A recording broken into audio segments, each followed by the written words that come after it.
கடலூர் மாவட்டம் செங்குன்றம் அருகே மெத்தனால் பதுக்கி வைத்திருந்த குடோனின் பூட்டை உடைத்து போலீசார் சோதனை. கள்ளக்குறிச்சி சம்பவத்துடன் தொடர்புடைய மேலும் 4 பேரை கைது செய்து விசாரணை.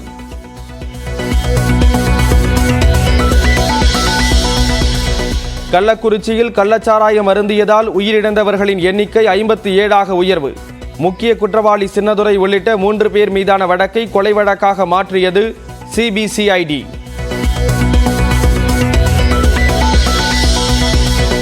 முதலமைச்சர் ஏன் கள்ளக்குறிச்சிக்கு நேரில் செல்லவில்லை என எதிர்க்கட்சித் தலைவர் எடப்பாடி பழனிசாமி கேள்வி.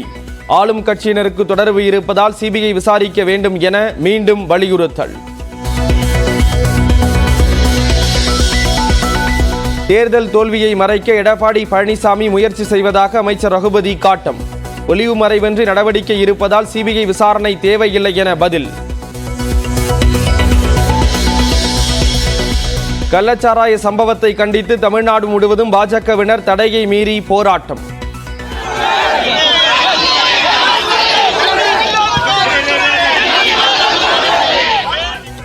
காவல்துறை அனுமதி மறித்தது குறித்து ஆளுநரிடம் முறையிடப் போவதாக அண்ணாமலை அறிவிப்பு. நீட் தேர்வு முறைகேடு தொடர்பாக உத்தரப்பிரதேசம் மற்றும் ஜார்க்கண்டில் 7 பேர் கைது. விசாரணையை சிபிஐக்கு மாற்றியது மத்திய அரசு.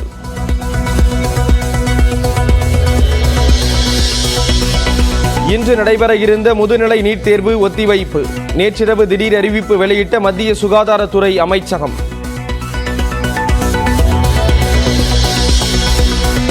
தேசிய தேர்வு முகமை தலைமை இயக்குனர் சுபோத்குமார் சிங் நீக்கம். முறைகேடுகளை தடுப்பது குறித்து பரிந்துரை அளிக்க இஸ்ரோ முன்னாள் தலைவர் ராதாகிருஷ்ணன் தலைமையில் குழு அமைப்பு.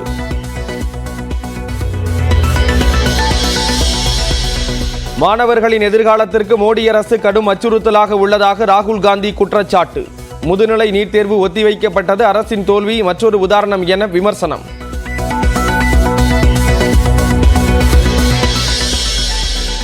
மீண்டும் பயன்படுத்தக்கூடிய ஏவுகணையை வெற்றிகரமாக சோதனை செய்த இஸ்ரோ.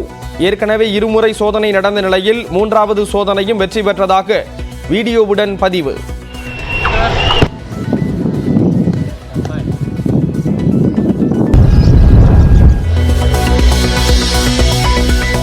சென்னை மாநகராட்சியில் உள்ள வார்டுகளின் எண்ணிக்கை 300ஆக அதிகரிக்கப்படும். சட்டப்பேரவையில் அமைச்சர் KN நேரு தகவல்.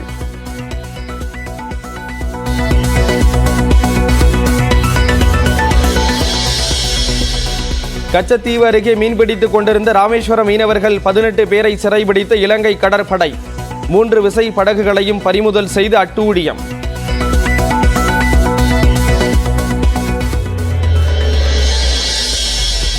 செங்கல்பட்டு, திண்டுக்கல், உதகையில் பரவலாக மழை.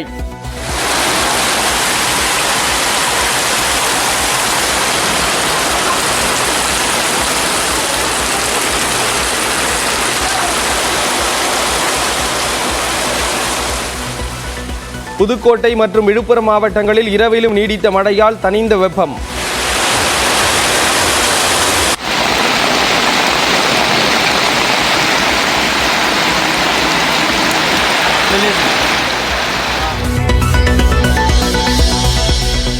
நீலகிரி மற்றும் கோயம்புத்தூரில் இன்று மிக கனமழை பெய்யக்கூடும் என வானிலை மையம் கணிப்பு. திருப்பூர், தேனி, திண்டுக்கல், தென்காசி, நெல்லை மற்றும் கன்னியாகுமரியில் கனமழைக்கு வாய்ப்பு.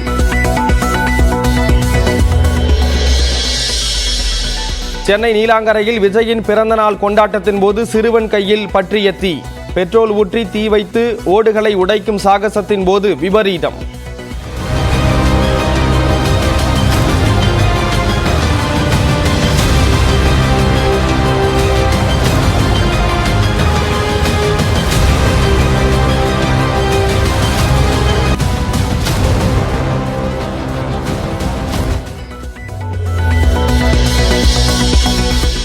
நடைமேடை டிக்கெட், ஓய்வறை கட்டணம் உள்ளிட்ட ரயில்வே சேவைகளுக்கு ஜிஎஸ்டியிலிருந்து விலக்கு.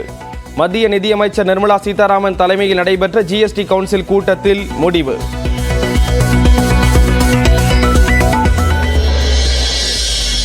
சென்னை மெட்ரோ ரயில் 2ஆம் கட்ட திட்டத்துக்கு பட்ஜெட்டில் நிதி ஒதுக்க வேண்டும். மத்திய நிதியமைச்சரிடம் தமிழ்நாடு நிதியமைச்சர் தங்கம் தென்னரசு வலியுறுத்தல்.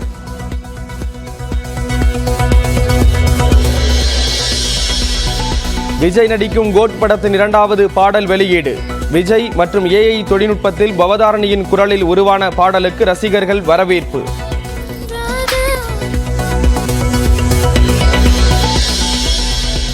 T20 கிரிக்கெட் உலகக்கோப்பை சூப்பர் 8 சுற்றில் வங்கதேசத்தை வீழ்த்தியது இந்தியா. அரையிறுதிக்கான வாய்ப்பை பிரகாசப்படுத்தியதால் ரசிகர்கள் உற்சாகம்.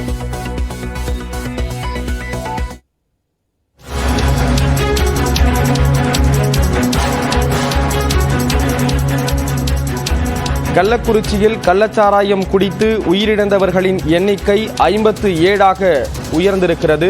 சேலம் அரசு மருத்துவமனையில் சிகிச்சையில் இருந்த ஒருவர் இன்று காலை உயிரிழந்திருக்கிறார்.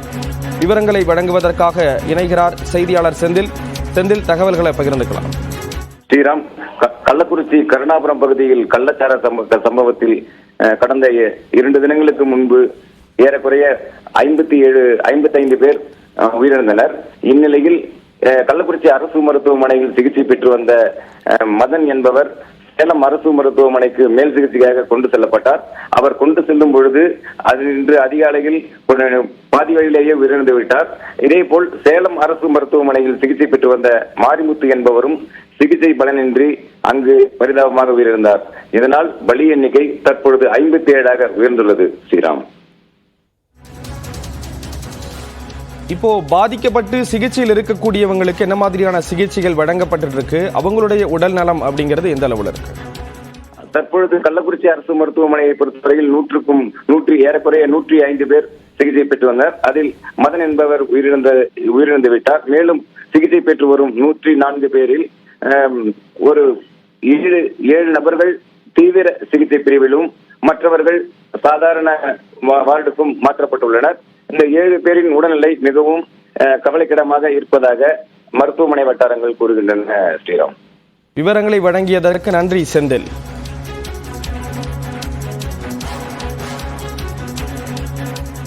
கள்ளக்குறிச்சியில் கள்ளச்சாராயம் தயாரிக்க மெத்தனால் விற்பனை செய்த மாதேஷ் என்பவர் கைது செய்யப்பட்ட நிலையில் அவருடன் தொடர்புடைய மேலும் 4 பேர் சிக்கியுள்ளனர். கள்ளக்குறிச்சி மாவட்டம் கருணாபுரத்தில் கள்ளச்சாராயம் தயாரிக்க 330 மெத்தனால் விற்பனை செய்ததாக சென்னை அருகே மாதவரத்தில் மாதேஷ் என்பவர் கைது செய்யப்பட்டுள்ளார். அவர் அளித்த தகவலின் அடிப்படையில் திருவள்ளூர் மாவட்டம் செங்குன்றம் காவல் நிலைய எல்லைக்குட்பட்ட வடபெரும்பாக்கம் பகுதியில் உள்ள தனியார் குடோனில் சட்டவிரோதமாக மெத்தனால் பதுக்கி வைக்கப்பட்டிருப்பது தெரிய வந்தது. இதையடுத்து செங்குன்றம் மதுவிலக்கு அமல் பிரிவு போலீசார் அந்த குடோனின் பூட்டை உடைத்து சோதனை மேற்கொண்டனர்.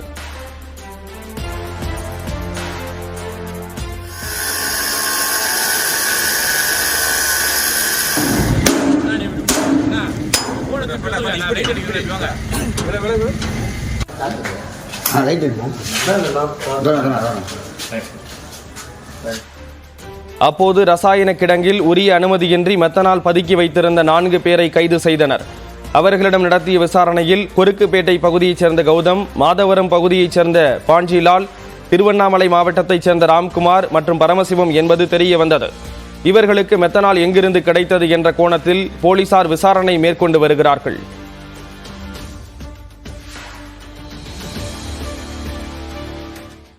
கள்ளக்குறிச்சி அருகே கள்ளச்சாராயம் குடித்து தந்தை உயிரிழந்த நிலையில் பாக்கெட் சாராயம் அவரது மகனின் பார்வையையும் பாதித்திருக்கிறது. இது குறித்த செய்தி தொகுப்பை பார்க்கலாம்.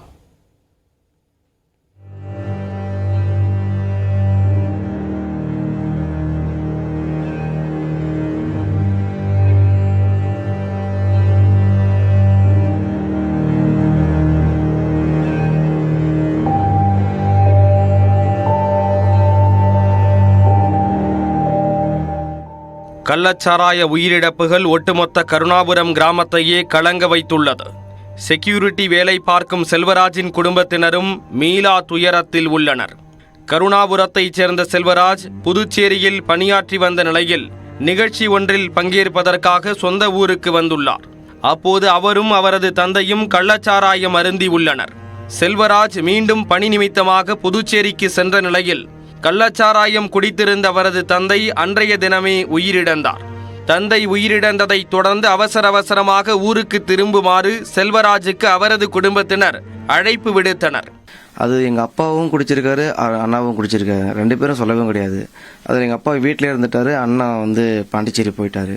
எங்கள் அண்ணன் பாண்டிச்சேரியில் இருக்கேன் அப்படின்னா, நீ சாராயம் குடிச்சியா, விச சாராயம் நீ குடிச்சிருக்கியா அப்படின்னா, இல்லை நான் குடிக்கலன்னு சொன்னார். அப்பா இறந்துட்டாரு, நீங்கள் வந்துடுங்கன்னு நான் சொன்ன உடனே அப்புறம் அங்கேருந்து கிளம்பி வந்தார். வர வழியில அவருக்கு கண்ணு தெரியாத போயிடுச்சு. தந்தை உயிரிழந்த நிலையில் பாக்கெட் சாராயத்தால் பாதிக்கப்பட்ட செல்வராஜ் சிகிச்சைக்காக கள்ளக்குறிச்சி அரசு மருத்துவமனையில் அனுமதிக்கப்பட்டார். சாராயம் குடித்த 2 மணி நேரத்தில் பார்வை மங்கியதாக நியூஸ் 18 தமிழ்நாடு தொலைக்காட்சிக்கு வாக்குமூலம் அளித்தார் செல்வராஜ்.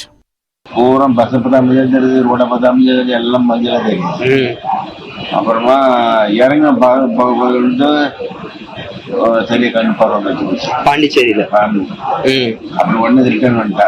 எவ்வளவு குடிச்சு எவ்வளவு நேரத்துல இது குடிச்சு 2 மணி நேரத்துல எவ்வளவு பேக்கெட் குடிச்சிங்க? 2 பேக்கெட் தான். பார்வை பாதிக்கப்பட்ட செல்வராஜை மேல் சிகிச்சைக்காக சேலத்திற்கு அழைத்து செல்ல மருத்துவர்கள் அறிவுறுத்திய போதிலும் தந்தை மரணம் காரணமாக கள்ளக்குறிச்சியிலேயே சிகிச்சையை தொடர வேண்டிய நிலை ஏற்பட்டதாக செல்வராஜின் மகள் குமாரி தெரிவித்துள்ளார். தாத்தா செத்துட்டாங்கன்னு நியூஸ் வந்தோடனே நான் புறப்பட்டு வந்தேன். எங்கள் அப்பாவுக்கு கால் பண்ணி அங்கே சொல்லிட்டு புறப்பட்டு வந்துட்டோம்.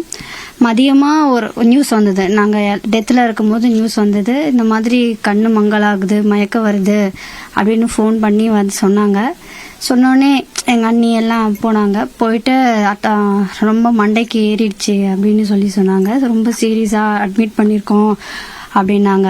நாங்கள் எங்கள் டெத்தெல்லாம் முடிச்சுட்டு ஈவினிங்காக போனோம். அப்பயும் அதுதான் சொன்னாங்க. தங்களது கிராமத்தில் பல ஆண்டுகளாக கள்ளச்சாராய விற்பனை நடைபெறுவதாகவும் இது குறித்து தகவல் அளித்தும் எந்த நடவடிக்கையும் எடுக்கப்படவில்லை என்றும் கூறுகிறார் செல்வராஜின் சகோதரர் சென்ராசு.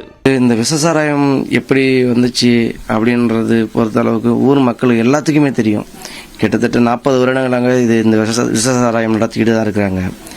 இதுக்கு கண்டிக்கிறதுக்கு ஆள் இல்லை. எத்தனை போலீஸு, எத்தனை கோர்ட்டு கேஸுன்னு எது போனாலும் அவங்கள்ட்ட எதுவுமே நிற்க மாட்டானது. சிகிச்சை முடிந்து செல்வராஜ் விரைவில் வீடு திரும்புவார் என்ற நம்பிக்கையில் காத்திருக்கின்றனர் அவரது குடும்பத்தினர்.